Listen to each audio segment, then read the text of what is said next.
Hi, everyone. Welcome to Poet. I'm Radha Marcum, and today I have the pleasure of talking to poet Sean Singer, author of Today in the Taxi. Before I introduce you to Sean, I'd like to invite you to become a subscriber of the Poet newsletter on Substack if you aren't already. Just go to poet2poet.substack.com and subscribe for free.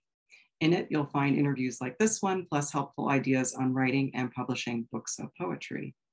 So today I'm thrilled to introduce you to Sean Singer.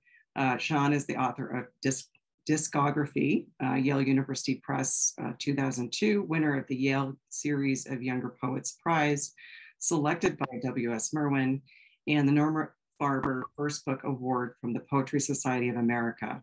He's also the author of Honey and Smoke, out from Eyewear Publishing in 2015, and Today in the Taxi, which is out from Tupelo Press just this year.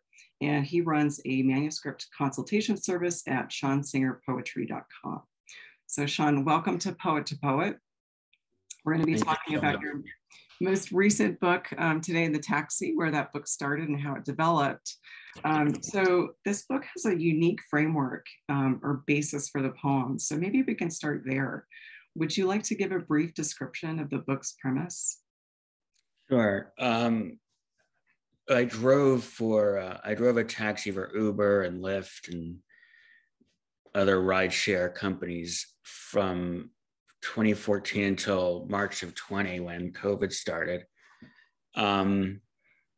So it's a book of prose poems about all of my experiences, and each of the poems, they're in these like little rectangular blocks, begins with the phrase "Today in the Taxi."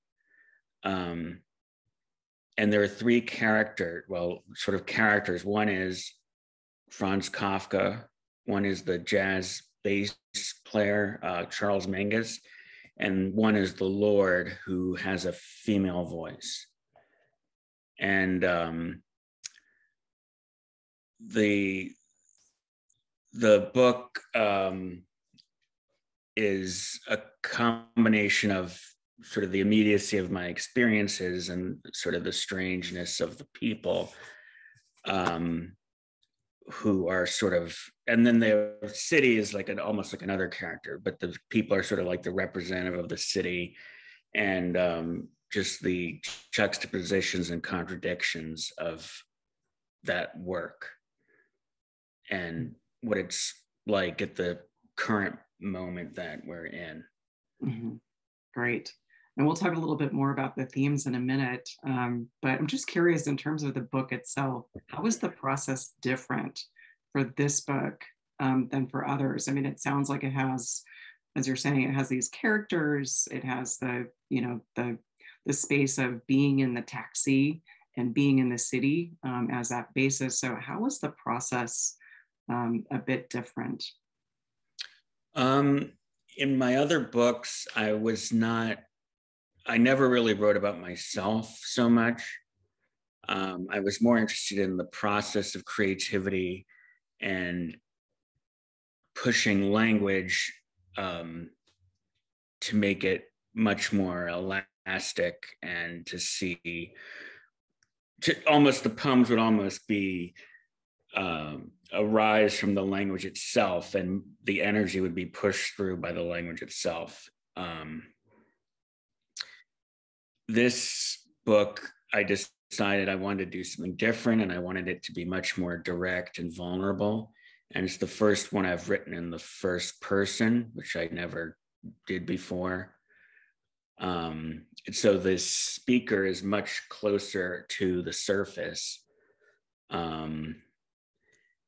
And I wanted to convey the immediacy of the experience, but also convey some kind of interiority of the writer or the speaker. Mm-hmm. Wow. So that pronoun shift, or leaning into the I. Yeah, there's much more risk in the vulnerability than I had ever done before. Mm-hmm. And so you felt that from the get-go that this book would be sort of grounded in that personal eye, the perspective. Yeah, it was almost like a challenge to myself to see if I could be more revealing in that way. Mm-hmm. Mm-hmm. Whereas before I would have like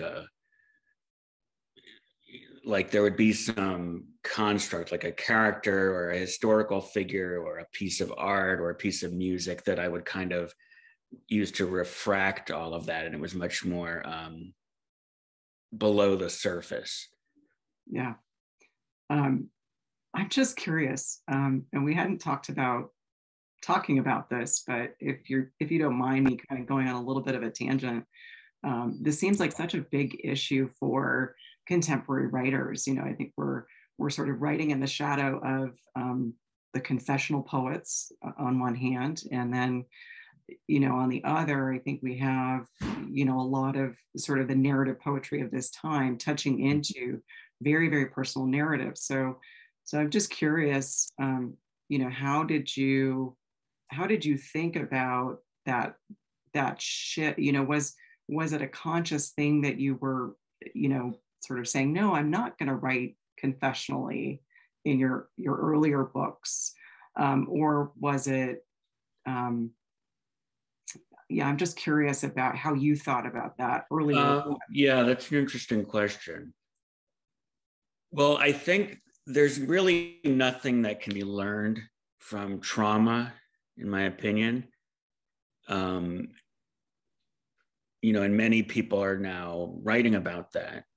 And I think it is, it's a corollary to social media where people treat Facebook or Twitter or whatever almost like this oracle that you then scream all of your problems and traumas into, when in fact it's almost like a public utility. So it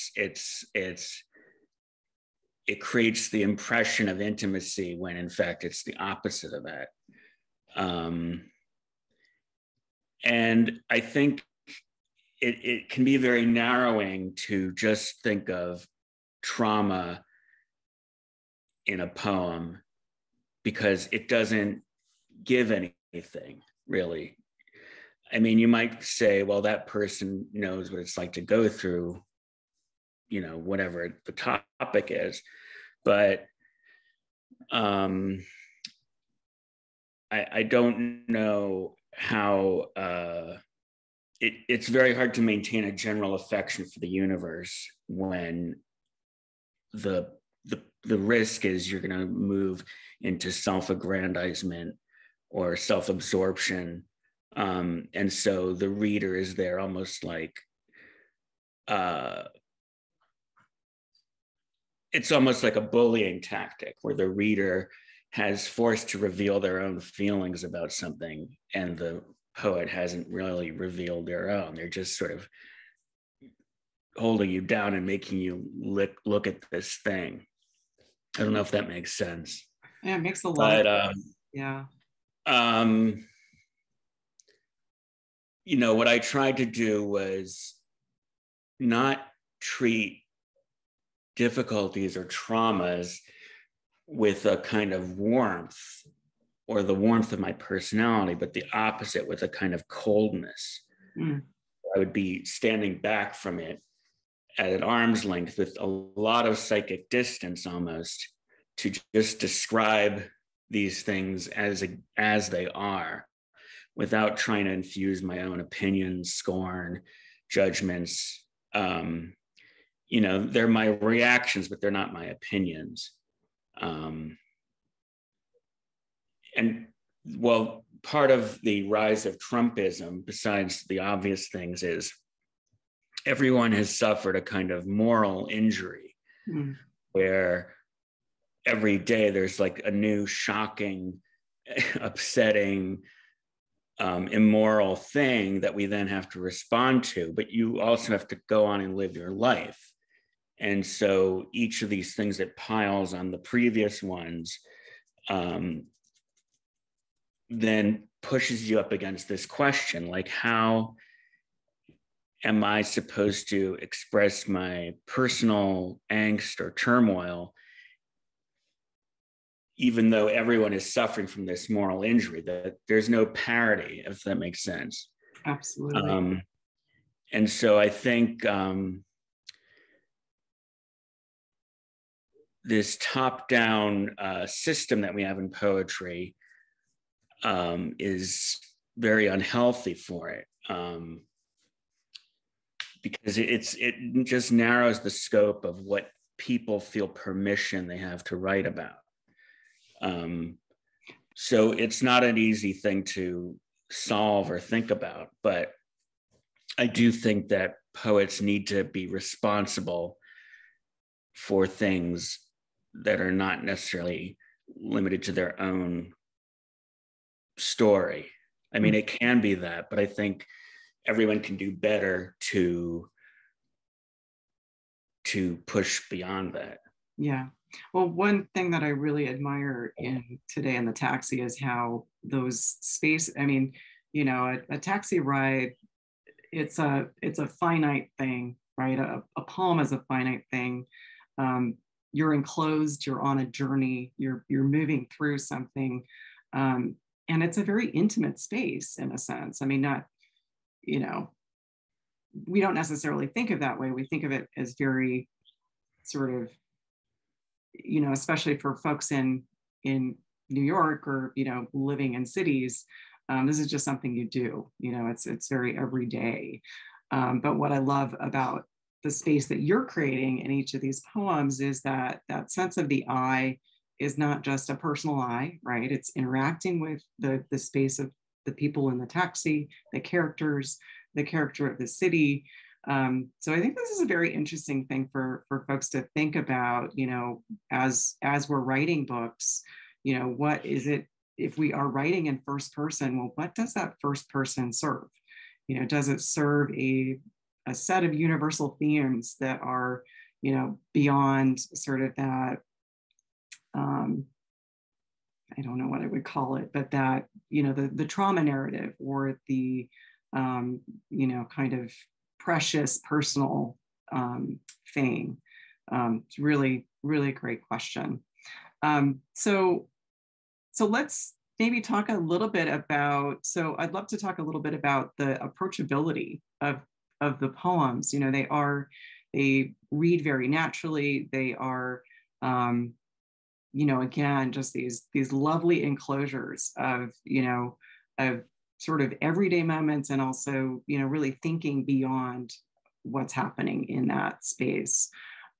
So readers might think that because they come off so naturally, they were easy to write, but I sense that they probably weren't so easy for you to write. Could you just give us a little sense of what the process for each poem? Yeah, I mean, I think it's very difficult to make something complicated simple. Anybody can make something simple complicated.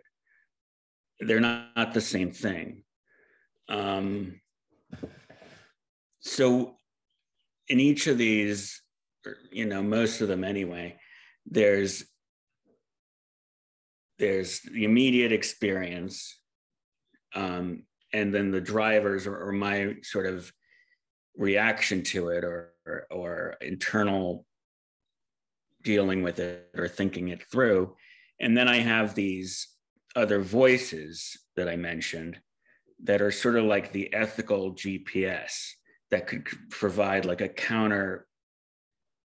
an opposing counter force or a countervailing force to allow different voices or different, like Kafka could be the cerebral reaction, Mingus could be the volatility or the hostile reaction. And then the Lord is sort of like the moral or the ethical core of how to deal with the entire world, and you're this little person, and all of what does that actually mean? What does that entail? What do you do when somebody is crying and they're 3 feet away from you, but you're not involved with it? You're not involved with their lives. And no woman wants a strange man, the taxi driver, to really respond to that, I don't think, but the human part of you feels like I really need to, this is so off-putting. You know, just things like that all day long. Yeah, it's very contradictory. Yeah. And I think it tells us something about the situation we're actually in, where so much of our attention is given to fantasy and not reality because of social media, which is increasingly controlling more and more of our experience. But for those of us who are old enough to remember life before the internet, that's actually not the experience. You know, Facebook is not really friendship, and Amazon is not a bookstore, and Netflix is not going to a movie, and so on and so forth. Like, they are good for other things, but I think we have to be very careful about how we willingly give our sensibility over to that. You know, Uber is not really a taxi service. It's a data collection service. And what they're selling actually is the passenger, you, because they know you, your name, your address, your credit card number, where you're going, who you're with, what time of day you're going there, you know, and on and on and on, that they then package and sell. Well, we actually pay for them to do that. Mm-hmm. And all the risk and responsibility is on the driver: the gas, the tires, the insurance, cleaning up the car, the maintenance of the car, you know, and so on. Uber really does nothing. And they keep the records of all these trips, and I did more than 8,000 trips in a cloud somewhere that are all these just data points. So part of the thinking was to return the humanness, or the human part of these stories, to kind of reclaim them.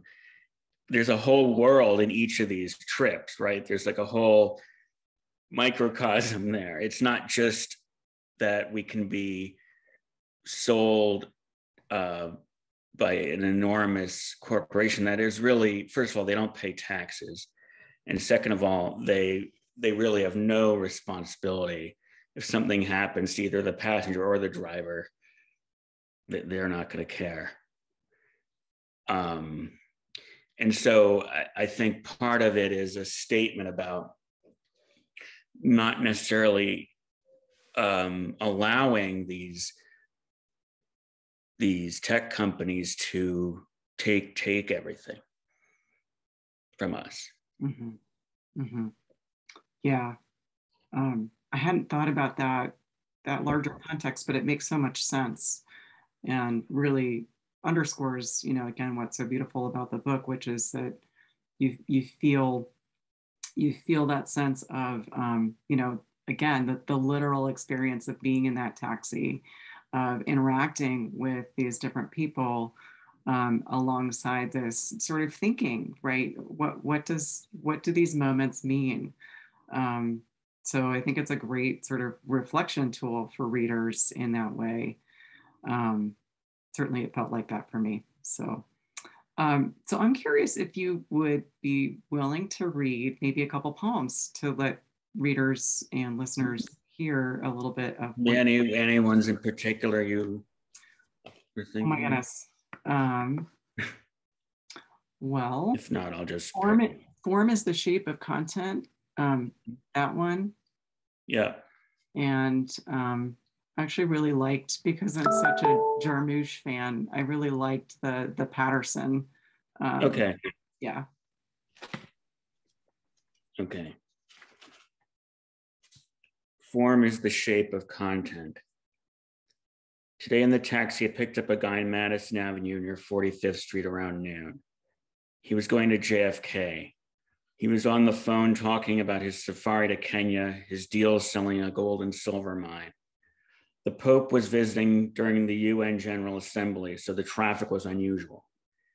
Along the route, he hollered, "Fuck," then, "This is fucking unbelievable." And finally, "My flight is at 1:30, I'm fucked." This city, fucking unreal. When we got there around 1, he thanked me for keeping cool while he was screaming. I thought of the fishermen on the boat Daigo Fukuryu Maru that moved under the mushroom cloud 80 miles from Bikini Atoll. They heard the explosion 7 minutes later and were coated with the white ash of radioactive coral. The radio operator, Aikichi Kubayama, died of atomic burn. I wondered about the Lord's illusion, a superimposition of waves separated by octaves. She keeps going up on a loop. The brain, tiny in the dark liquid, doesn't see her dust when it comes down.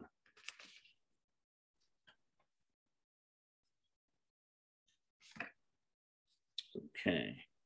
Yeah, I just love the way that one moves, you know, from this moment of intensity with that passenger into, you know, of course, nuclear warhead development. And yeah. So if people don't know, Patterson is a movie about a bus driver named Patterson who drives a bus in Patterson, New Jersey, and he writes poetry. So it was funny to see that movie or to relate to it in that way. And it's Adam Driver plays the bus driver. And the movie is really, it's really about what it's like to be an artist. And it's a funny movie. I mean, I think it has there's some things to complain about, but it's a very interesting and entertaining movie. Patterson. Today in the taxi, it was the usual. I only drove in Patterson a few times before, either on my way to or from Newark or somewhere. When the driver Patterson drove in Patterson, he kept noticing twins, and then he made his poems. A new road might reveal an answer, or the driver might find one, and then he could make a change and shut off the ignition and shift gears, so to speak, to do some other thing. But there was a long, many miles road ahead of them, and it might be both difficult and impossible. It was the beginning of a day with promises and cars, motors and ways eroding to doors, roaring storms, or a song for him only. Yeah, I love that one, you know, again, because I'm such a huge fan of Jarmusch and that film. But I love the way that you know, the prose and the sort of narrative voice and the poetic voice, the music gets louder and louder as that poem goes on. And by the end, you know, when we're in that song, the language is singing to us. So thank you so that was much. a lovely example of that. You know, there's a scene in that movie where two teenagers get on and they're talking about an anarchist that lives in Patterson, or that was from Patterson. And they're the same couple that was in the movie Moonrise Kingdom. And it's funny to see them come back sort of as themselves, but in a different context. Yeah. Yeah. Yeah, I love that. I love that little illusion there too. So I was wondering if I could ask you a little bit about, you know, your journey with publication. So a lot of folks who are reading and listening to Poet to Poet are interested in the development of books. And part of that is, you know, this publishing question. How do we get it published? What's that path like? You know, it's different for every writer, but as someone who won a very significant prize, the Yale Younger Prize, I think, you know, folks tend to think that winning a prize like that is sort of having a magic key. And, you know, I think that may or may not be the case. So I was just curious if you'd tell us a little bit about your publishing journey. Yeah, that was 20 years ago. I was 26 at the time. It was just one of those fluke things that happened.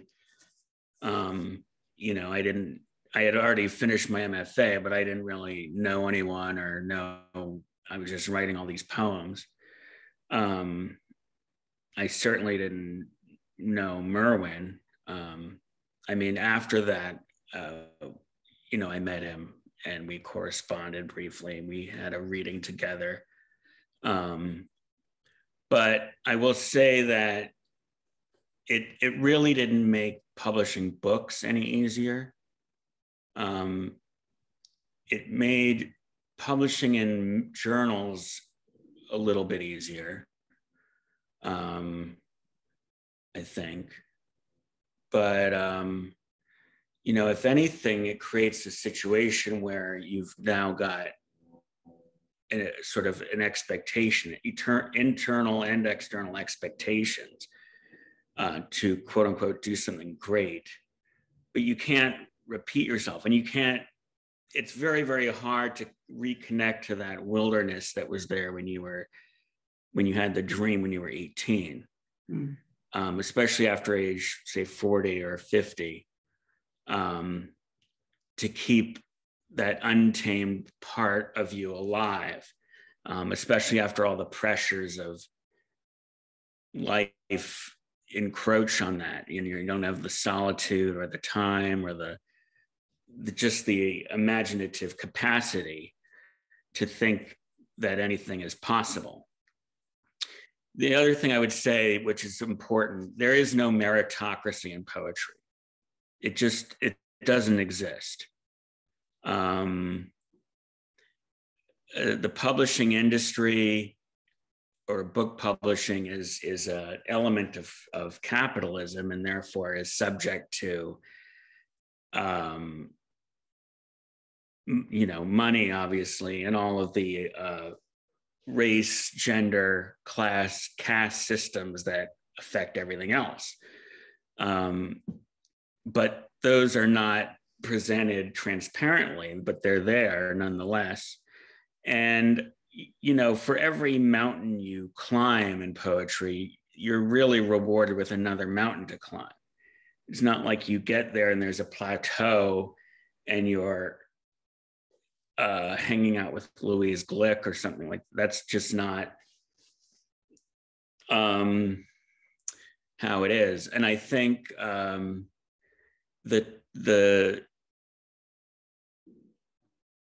the impression that we get from looking at social media is that everybody does this on their own, which is just completely wrong. Nobody does anything on their own. You need like a personal board of directors around you at all times to sort of open doors for you, push you along, encouragement. This is the advantage of a writing group or a workshop. Like there's a group of simpatico people who know what it's like, who are sort of trying to do the same thing as you. And they're a captive group of readers. And I do think that people spend a lot of time on creative writing, but not nearly enough time or really any time on creative reading, which is not expecting a poem to be a product that you could buy and then consume like Cookie Monster and then it's done. The poem isn't going to do that for you. You have to come to it with your own questions, your own life experience, your own inquiry. And then the meaning is then a joint project between the poet and the reader, who could be separated from you from space and time. I mean, we don't know. And I will say that after my Yale book came out, this was before Facebook. So, it's weird to think about, but then we had to rely on like the old system of media to sort of get the word out. But my second book, which was much more left of center, much more experimental, and was like a deliberate effort to create and destroy genres, and very dense and difficult reading, so I've been told, uh, it was actually rejected 77 times over 13 years. Mm. So that's a long time in between. Like, I started and finished a dissertation. I had 2 children. Mm-hmm. I had jobs of varying success and part-timiness. So from that perspective, if anything, I went backwards. I stalled, and there was no there. You know what I mean? Mm-hmm. So I just think all you can really do is support other people, read as much as possible. You know, and the central problem with poetry, it's not like cooking or knitting or cabinet making or anything like that. In fact, the problem remains the same. Whether you're Louise Glick or Merwin or me, or you're in an MFA program, everybody is confronted with the same problem, which is fill this blank page with something. That's it. That's the whole game. There's nothing else. There are no rewards in poetry. There just are no rewards. The reward is that's it. So if that doesn't do it for you, then why do it? You'd be much happier doing just about anything else. And in fact, if you're Louise Glick, Nobel laureate, like, the pressure must be enormous. She doesn't want to repeat herself. She's 78. She has this, the whole world would be watching whatever she does next, if she does something next. Very, very few people make it as poets to that age. And the other problem is people work very, very hard to get these academic jobs. Well, now there are almost none left, but then it is very hard to keep that wilderness that I was talking about alive. So you end up writing about your family, your kids, Cape Cod, whatever. But that's hard to dig into yourself and come out with something that a reader can find a way into. Yeah, I think it's a very difficult, but it could be life enhancing to take poetry seriously. But an MFA, a PhD, a prize, they impress your partner, your kids maybe, but it's really just a sticker. It's just a sticker that says, I did this thing. It doesn't convey any moral rightness or moral superiority. It doesn't mean you're a good person. It doesn't mean you're a bad person. It just means this thing happened, and you still have the same problem to get up the next day and again fill this blank page. You still have to go back and find that wilderness again. The same thing that I was doing when I was 18. Yeah. And when I was 18, I really had much more freedom because there was nothing at stake, right? I could just do anything I wanted. If I fucked it up, if I wrote something cool, if it impressed a girl, like, the consequences there were no consequences. Yeah. And that's the same attitude we should have now. A bad poem is fine. It disappears in a little while. Like, all you can do is go through this process to learn about yourself and others. If you can't do that, there are plenty of people who would like you to read and pay attention to what they're doing, which I think you should do. Once you, like Toni Morrison said, once you get up this ladder, it's your job to then pull people up. Yeah. Yeah. Yeah. I think we have a lot of work to do to dismantle some of the gatekeeping in poetry. It feels like a space that it has, I think, started to shift a little bit over the years. Yeah, but it's really the emperor's new clothes. But it still feels like there are those those barriers that you're talking about. So I think this is really, these are very wise words, and I really appreciate you sharing a bit about your journey with that. So yeah, thank you. So in closing, how can people find you? What are your sort of social media, maybe not social media? Well, no, I'm on Facebook. I'm on Twitter. It's at Sean Singer Poet. I'm not on Instagram. And then I have a web page, like you said at the beginning, SeanSingerPoetry.com. And I have a newsletter on Substack called The Sharpener, Thinking Through Poetry, which is about using poetry it's about thinking through like poems, but also using poems to think through things, both. So there's a free version where every morning, except Sunday, I just email, it's free, 4 or 5 poems by different people. And then Saturday, there's a paid version where Saturday I send like a craft essay, or like it's about writing problems or some craft related issue, but not about the normal ones. I like to write about what the writing life is actually about. I write about shame. I write about what I was talking about, moral injury, things like that. Yeah, wonderful. Well, it's a great resource for folks who are looking for ways to, enhance their own process. So I will put all that in the show notes, of course. So Sean, it's been an absolute pleasure. Thank you so much. Thank you so much for your good attentive reading and your questions. Yeah. And thank you all for joining us. So if you liked this interview, please consider sharing it. And don't forget to subscribe to the newsletter at poettopoet.substack.com. Until next time, be well and keep writing.